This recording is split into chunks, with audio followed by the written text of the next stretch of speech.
ফরিদপুরের ঘটনা নিয়ে কিছু বলা অত্যাবশ্যক। একদিকে বিষয়টা যেমন ভয়াবহ, মর্মান্তিক, অন্যদিকে এটা স্পর্শকাতরও বটে। আমার বলতে কোনটা হচ্ছে যে আমি হিন্দু পরিবার থেকে আগত বলে আমি যে বলবো তা হিন্দু মুসলিম উভয় সম্প্রদায় কিভাবে নেবে সেটা আমার বিবেচনায় রাখতে হচ্ছে। আমি চেষ্টা করব অবজেক্টিভভাবে এই পরিস্থিতিটা পর্যালোচনা করার। ঘটনা কি ঘটছিল সেটা নিয়ে যতগুলো রিপোর্ট আসছে তার মধ্যে মানব জমিন একটা ভালো অনুসন্ধানী রিপোর্ট করছে। সেখানে বলা হচ্ছে যে কৃষ্ণপুর ৬৫ পরিবারের বসবাস, তারা সবাই সনাতন ধর্মাবলম্বী। আশেপাশের ৫ গ্রাম নিয়ে পঞ্চপল্লী এবং ১০ কিলোমিটারের মধ্যে কোনো মুসলিম পরিবার নাই। ৫ গ্রামে মাত্র একটা স্কুল, পঞ্চপল্লী সরকারি প্রাথমিক বিদ্যালয়। ওই স্কুলেই ঘটনা। স্কুলের পাশেই বারোয়ারি কালী মন্দির এবং এই স্কুলে একটা নির্মাণ কাজ হচ্ছে। যে নির্মাণ কাজের চাঁদা চাইতে গেছে ওইখানে ইউনিয়ন পরিষদের সদস্য অজিত, এবং চাঁদা না দিলে মারধরের হুমকিও সে দেয়। এবং যে দুইজন মারা গেছে সেই দুইজন আশরাফুল এবং আরশাদুল, এই দুইজন কিন্তু এই ঘটনা তাদের বাবাকে জানাইছে এবং তাদের বাবা বলছে বাবা তোরা যাস না ওইখানে। তারা যায়নি, ওখানে চলে আসছিল। যেই দিন ঘটনা ঘটে ওই দিন এই অজিত কুমার সরকার তার নির্দেশে বিনয় সাহা নামে একদল যুবক স্কুলের ভেতরে আসে এবং নির্মাণ কাজে এক বান্ডিল রড ছিনায় আনার চেষ্টা করে। তখন নির্মাণ শ্রমিকদের সঙ্গে তাদের ধস্তাধস্তি ধাক্কাধাক্কি হয়। দুই পক্ষই নানা ভাষায় গালমন্দ করতে থাকে এবং এটা বোঝা যাচ্ছে যে ওই নির্মাণ কাজে ওই স্থানীয় ইউপি সদস্য অজিত কুমার সরকার নানাভাবে বাধা সৃষ্টি করে। বৃহস্পতিবার সন্ধ্যা ৭টা ১০ ওই স্কুলের পাশের মন্দিরে কালী মূর্তিতে আগুন লাগে। আগুন চিৎকার শুনে আশেপাশে শত শত লোক আগুন নিভাইতে আগায় আসে। ততক্ষণে আগুনে কালী মূর্তির পরনের শাড়ি এবং হাতে থাকা ত্রিশূল পুড়ে যায়। ওই দিন মন্দিরে সন্ধ্যা পূজার যে প্রদীপ জ্বালানো হয় তা মূর্তির সামনে প্রায় ২ ফুট দূরত্বে ছিল। সরেজমিনে যাও ওই একই জায়গায় ওই দুটো প্রদীপ দেখা গেছে। প্রত্যক্ষদর্শী এবং স্থানীয়রা জানান যে কিভাবে আগুনের সূত্রপাত হইল তা এখনো কেউ নিশ্চিতভাবে জানে না। আগুন যে নিভাইতে গেছে সেখানে ওই শ্রমিকেরাও সাহায্য করছে এবং পরে কয়েকজন উত্তেজিত জনতা স্কুলের নির্মাণ শ্রমিকদের সন্দেহ করা শুরু করে এবং আশেপাশের গ্রামের লোকজন সব ঘটনাস্থলে ছুটে আসে। রাত ৮টার দিকে এই কাজের যে ঠিকাদার সে নসিমনে রড নিয়ে হাজির হয়। ততক্ষণে যে মব জড়ো হয়েছে তারা শ্রমিকদেরকে মারধরের উদ্দেশ্যে ঘিরে ফেলে এবং ওই নসিমনের চালক সহ সমস্ত শ্রমিকদেরকে ওই নসিমনের দড়ি দিয়ে বেঁধে ফেলে। এবং উত্তেজনা বাড়তে থাকলে ওই যে ইউপি সদস্য অজিত কুমার সরকার সে স্থানীয় ডুমাইন ইউনিয়ন পরিষদের চেয়ারম্যান শাহ আসাদুজ্জামান তপনকে ফোন করলে ঘটনাস্থলে সে আসে এবং সেই প্রথম আশরাফুলকে শাসায়, গালি দেয় এবং রড দিয়ে প্রথম আঘাত শুরু করে এবং তারপরে স্থানীয়রা মারধর শুরু করে। আশরাফুল এবং আরশাদুল ঘটনাস্থলেই মারা যায়। এই ইউনিয়ন পরিষদ চেয়ারম্যান আসাদুজ্জামান তপন এবং অজিত দুইজনে একই ইউনিয়ন পরিষদে কাজ করে এবং এই দুইজনই এই ঘটনাটার শুরু থেকে শেষ পর্যন্ত মৃত্যু পর্যন্ত নিশ্চিত করার জন্য এই দুইজন মূলত দায়ী। এই আসাদুজ্জামান নাকি মাইক শুরু করার আগে বলে তুই হিন্দুদের মন্দিরে আগুন দিছিস, এত হিন্দু প্রীতি। তো এই আসাদুজ্জামান তপন এই যে বলল যে তুই মন্দিরে আগুন দিছিস, এত বড় সাহস বলে মাইক শুরু করলো, সেই লোকটা কেমন ছিল একটু দেখি। এই চেয়ারম্যান ইউএন এর উপরে হামলা করে বরখাস্ত হয়েছিল। হাইকোর্ট রায় দিছিল তাই চেয়ারম্যানশিপ ফেরত পাইছিল। হাইকোর্ট কেন রায় দিল? ইউএন এর গাড়ি পুরাই দিছিল এই লোক। হাইকোর্ট কেন রায় দেয় যে বরখাস্ত থেকে তারা আবার পুনর্বহাল করতে হবে? এখানেই শেষ না। সে আওয়ামী লীগ করে কিন্তু সে বিদ্রোহী প্রার্থী হিসেবে দাঁড়াইছিল এবং নির্বাচনের সময় প্রতিদ্বন্দ্বীদের উপরে মারপিটও করেছিল এবং তারে বহিষ্কারের জন্য আওয়ামী লীগ নিজেরা সুপারিশ করছিল। বহিষ্কার করে নাই আওয়ামী লীগ। সে যে অঞ্চলের চেয়ারম্যান, এই যে ডুমাইন, এর একটা ব্যবসা আছে। ব্যবসাটা কি আপনারা দেখেন না? এই যে আপনার কাছে বিকাশে টাকা গেছে, ভুল করে চলে গেছে ইত্যাদি, তারপরে ফোন করে যে আপনার বিকাশের পিন নাম্বার দেন, এরকম করে না? প্রতারণা করে না মোবাইল ব্যাংকিং এর? এই প্রতারণা করার কাজটা ওই ডুমাইনে শুরু হয়, ওইখানেই হয়।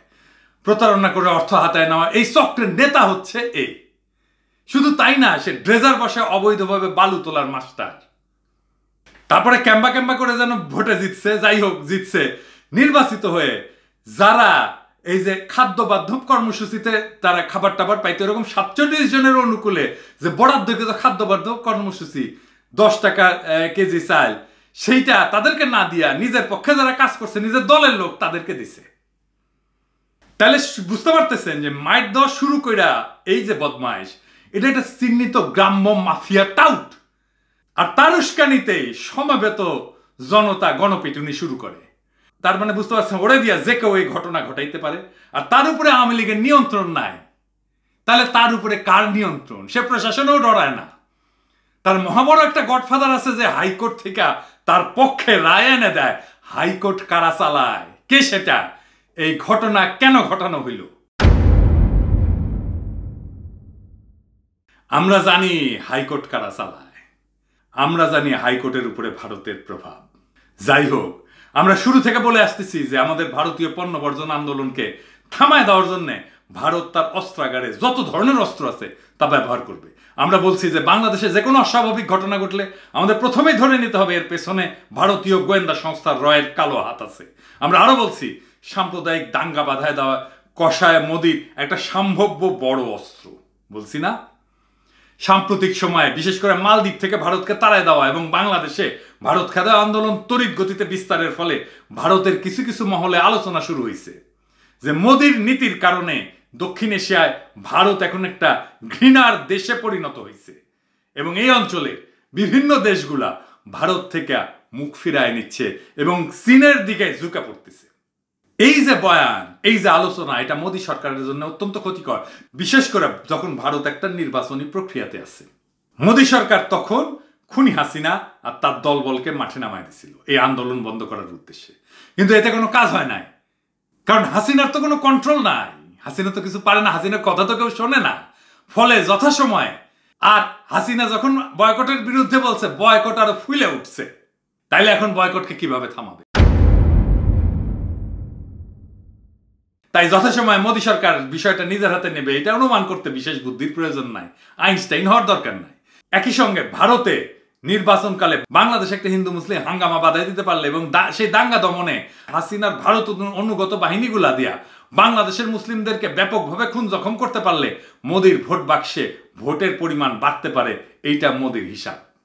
এইসব বিবেচনায় ফরিদপুরের ঘটনায় ভারতের গোয়েন্দা সংস্থা রয়ের যে কালো হাত আছে এটা আমরা নিশ্চিত করে বলতে পারি। মজার কথা, অবৈধ হাসিনা সরকারের ধর্মমন্ত্রী ফরিদুল হক খান নিজেই বিবিসিকে বলছে এটা কোনো গণপিটুনির ঘটনা না, এটা পরিকল্পিত খুন। তো এই পরিকল্পনা তাইলে কে করছে? কাউকে না কাউকে তো করতে হয়েছে। মন্ত্রী আকবরে এটা বলার কারণ হচ্ছে জনগণের কাছে সাফাই দেওয়া যে এই কাজ হাসিনা সরকার বা আওয়ামী লীগ করে নাই এবং আকারে ইঙ্গিতে বলার চেষ্টা করা যে এই কাজ র করছে। কেন এই কাজটা র করবে? এই ঘটনা ঘটায় বাংলাদেশের মুসলমানদেরকে উস্কায় দিয়ে একটা দাঙ্গা বাঁধানোই হচ্ছে কসাই মোদির আসল উদ্দেশ্য। এর ফলে সে বাংলাদেশে ভারত খেদা আন্দোলন থেকে মানুষের দৃষ্টি ঘুরায় নেওয়ার চেষ্টা করছে এবং একই সাথে ভারতের নির্বাচনে হিন্দু ভোটারদেরকে তার সপক্ষে প্রবাহিত করার চেষ্টা করছে। এই প্রসঙ্গে আর একটা একই ধরনের ঘটনার কথা উল্লেখ করতে চাই। কসাই মোদির এই ষড়যন্ত্র অনেকটা আর এক কসাই নেতানিয়াহু, যাকে কেউ আজকাল শয়তানিয়াহু বলে অভিহিত করে, তারা সিরিয়ায় ইরানি কনসুলেটে হামলা করছে, তাই না? একই রকম গাজায় 6 মাস ধরে গণহত্যা চালানোর পরেও নেতানিয়াহু তার ঘোষিত যে লক্ষ্য বলছিল হামাসকে নির্মূল করে দিবে, তার ধারে কাছেও যাইতে পারে নাই। এখন সে গাজায় এক চোরাবালিতে আটকায় গেছে, সেই সাথে সারা দুনিয়ার লানত পড়ছে তার উপরে। এইদিকে ইসরায়েলের অভ্যন্তরে তার রাজনৈতিক অবস্থান টলমলে, বিশেষ করে তার দুর্নীতি সহ বিভিন্ন অপরাধমূলক কাজের জন্য। এই অবস্থায় ক্ষমতায় টিকে থাকার জন্য তার প্রয়োজন হয়ে পড়ে আর একটা নতুন যুদ্ধের ফ্রন্ট খোলা। সে কারণে সে দামেস্কে ইরানি কনসুলেটে হামলা চালায়, যাতে করে দুনিয়ার দৃষ্টি গাজা থেকে সরে যায় এবং যুদ্ধরত প্রধানমন্ত্রী হিসেবে নেতানিয়াহু গদিতে আরো কিছুকাল টিকে থাকতে পারে। কিন্তু তার দুর্ভাগ্য যে তার এই ষড়যন্ত্র কোনো কাজে লাগে নাই। ইরান যথেষ্ট সংযম এবং ধৈর্যের পরিচয় দেওয়ায় নেতানিয়াহু বৃহত্তর একটা যুদ্ধ শুরু করতে পারে নাই। দুনিয়ার দৃষ্টি ফিরে গেছে আবার গাজার যুদ্ধের দিকে। আমরা একই রকম একটা অসাধারণ ধৈর্যের পরিচয় পাইছি হামাসের নেতা জনাব ইসমাইল হানিয়ের আচরণ থেকে। সম্প্রতি ইসরায়েল জনাব হানিয়ের 2 ছেলে এবং নাতিদের গাজায় মিসাইল আক্রমণে হত্যা করে নির্মমভাবে। এর মাত্র কয়েকদিন পরে গত শুক্রবার জনাব হানিয়ে তুর্কি রাষ্ট্রপতি এরদোগানের সাথে সাক্ষাৎ করেন।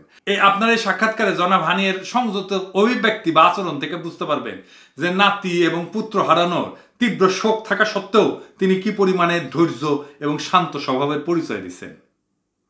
নেতানিয়াহুর উস্কানিতে বা তার পাতা ফাঁদে তিনি পা দেন নাই। শোকের বিপুল বোঝা কাঁধে থাকা সত্ত্বেও অত্যন্ত ধৈর্য এবং কৌশলের সাথে তিনি তার কওম ফিলিস্তিনিদের মৌলিক স্বার্থকে আগায় নিয়ে চলছেন। আপনারা কিছু অংশ দেখতে পারেন সেই সাক্ষাৎকারের। জনাব হানিয়ের এই মহান দৃষ্টান্ত থেকে আমরা অত্যন্ত প্রয়োজনীয় একটা শিক্ষা লাভ করতে পারি। তা হইল কসাই মোদি এবং তার গোয়েন্দা বাহিনী রয়ের যে কোনো চক্রান্তের মুখে আমাদেরকে বিপুল ধৈর্য এবং কৌশল নিয়ে অগ্রসর হইতে হবে। বাংলাদেশ নিয়ে কসাই মোদি এবং বাংলাদেশে আরএসএস পরিবারের একটাই উদ্দেশ্য, তা হইল বাংলাদেশকে চিরকাল এই হিন্দুত্ববাদীর পায়ের তলায় পিষ্ট করে রাখা। আমরা কোনোভাবেই তাদেরকে এই হীন চক্রান্ত বাস্তবায়নের বিন্দু মাত্র সুযোগ দেব না। আমরা অত্যন্ত ঠান্ডা মাথায় এবং বিপুল ধৈর্য সহকারে আমাদের ভারত খেদাও আন্দোলন চালায় যাব। একই সাথে আমরা নিশ্চিত করব যাতে বাংলাদেশে কোনো ধরনের সাম্প্রদায়িক দাঙ্গা বা গোলযোগ হইতে না পারে। এই ভিডিও যখন রিলিজ হবে তার মধ্যেই লন্ডনে আমাদের ভারতীয় দূতাবাসের সামনে আমাদের বিক্ষোভ সংগঠিত হয়েছে। দেখেন সেই দিনের সেই ঘটনা। লন্ডনে ইন্ডিয়া হাউস, ইন্ডিয়ান হাই কমিশনের সামনে শত শত হিউম্যান রাইটস ডিফেন্ডার আজকে সমবেত হয়েছে।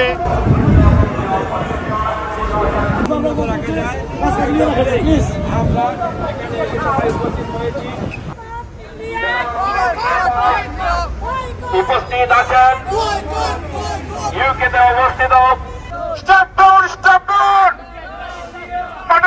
ইন্ডিয়া মোদি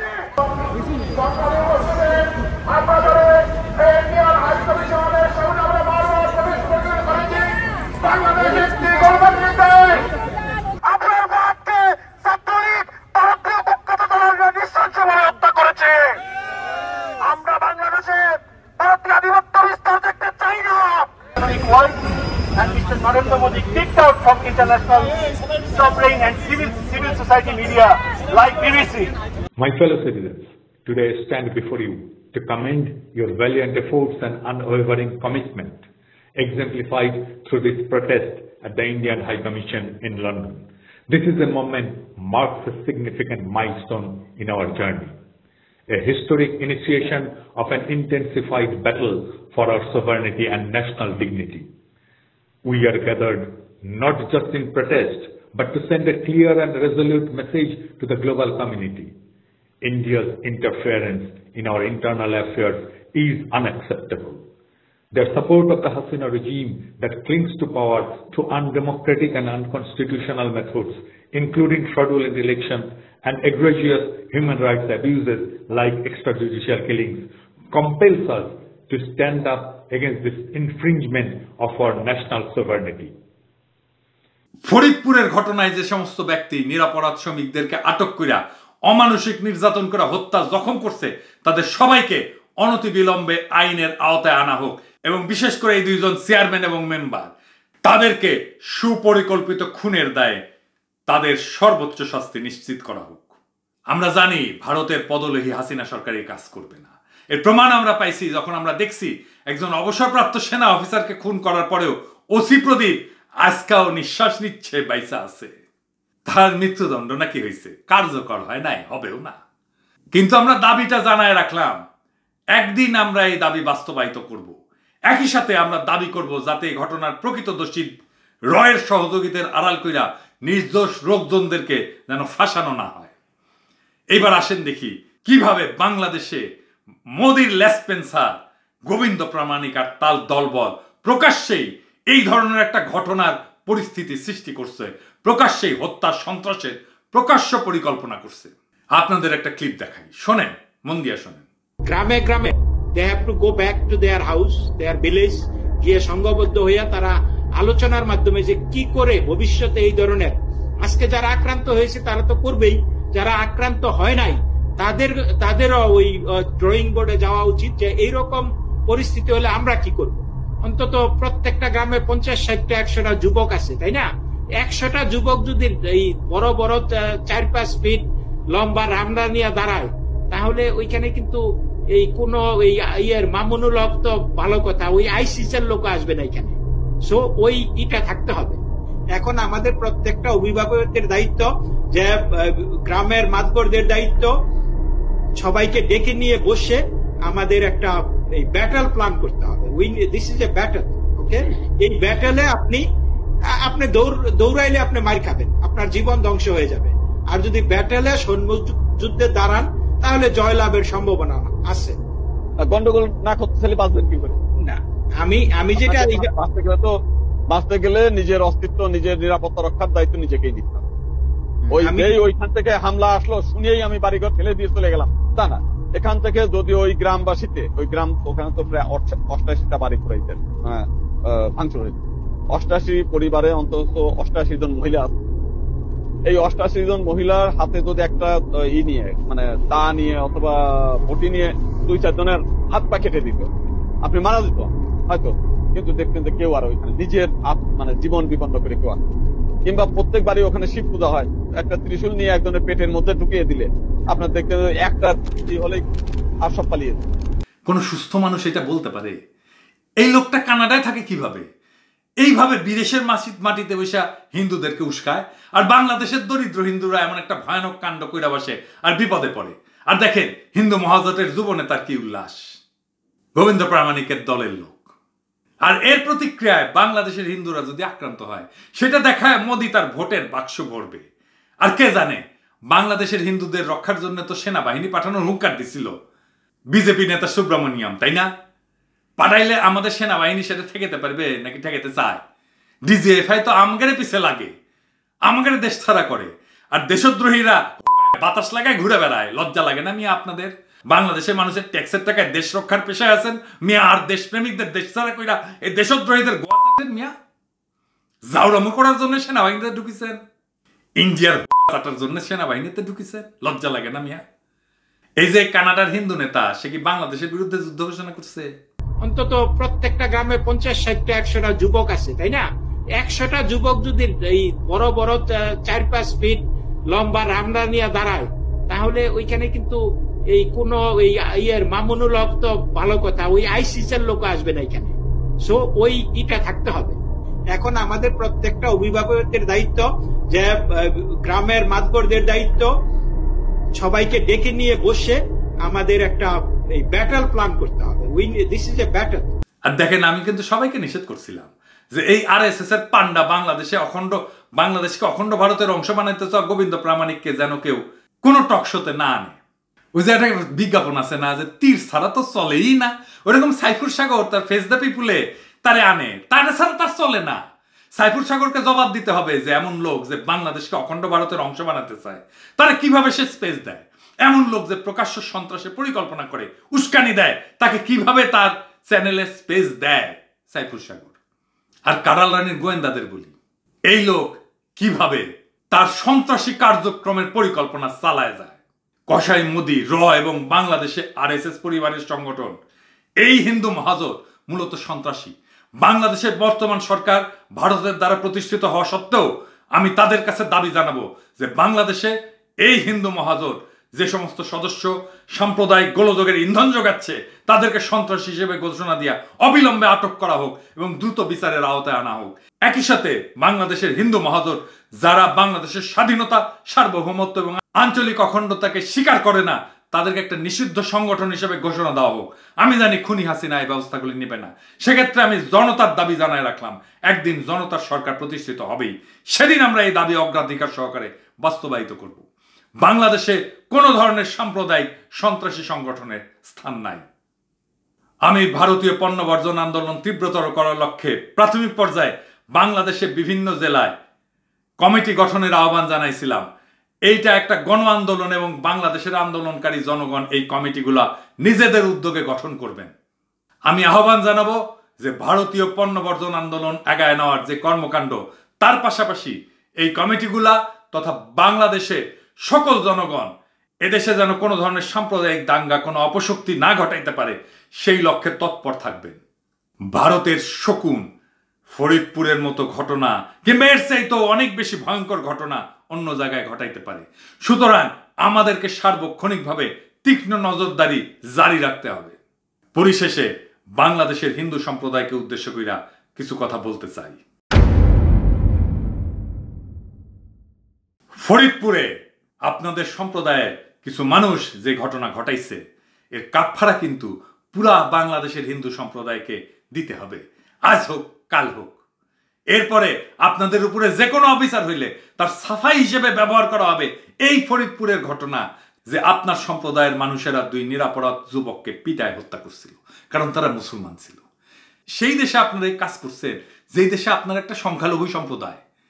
চট্টগ্রাম আদালতে আপনারা একটা মুসলমানদের ধৈর্য ধরে জবাই কর স্লোগান দিয়ে মিছিল করছেন না?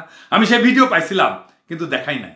কিন্তু আপনাদের উন্মত্ততা এমন অবস্থায় পৌঁছেছে যে আপনাদের কাণ্ডজ্ঞান লোপ পেয়ে গেছে। আপনারা ভাবতেছেন হাসিনা তো আমাদেরই আছে, হাসিনার ভাতার মদিও আছে, ভয় কি? কিন্তু ভুলে গেছেন ক্ষমতা কখনো চিরস্থায়ী না, পাশার দান উল্টাবে একদিন, আজ হোক কাল হোক। বাংলাদেশের মুসলমানদের কালেকটিভ মেমোরিতে থাকবে এই ঘটনাগুলা। যেই ফরিদপুরে এই ঘটনা ঘটেছে, সেই ফরিদপুরের মেয়ে মমতা ব্যানার্জি পশ্চিমবঙ্গের মুসলমানদের বুক দিয়ে আগলায় রাখেন। আর শুধু 5টা গ্রামে আপনারা সংখ্যালঘু তাই এই ঘটনা ঘটায় ফেলাইলেন। বাংলাদেশের 68,000 গ্রামে তো উল্টা ঘটনা কখনো ঘটে নাই। হিন্দু হন, একজন মমতা ব্যানার্জি হন, মোদি না, গোবিন্দ প্রামাণিক না। আপনারা ইন্ডিয়া মাথায় তুলে রাখবেন। আপনার একটা রাষ্ট্র লাগবে, সেই রাষ্ট্র বাংলাদেশ। বাংলাদেশকে কিভাবে সবার রাষ্ট্র হিসেবে গড়ে তুলবেন সেই কাজ করেন। ইন্ডিয়ার 2nd ক্লাস সিটিজেন বানায়া মোদির ভোটের বাক্স হওয়ার পুতুল হইয়েন না। বাংলাদেশের মুসলমানদের বিরুদ্ধে আপনাদের ঘৃণা আর জিজ্ঞাসা যে কোপ বসেছে, এই ঘটনা তার প্রমাণ। এইটা আপনাদের ধ্বংস ডেকে আনবে। পরে কোয়েন না, আপনাদের সাবধান করি নাই।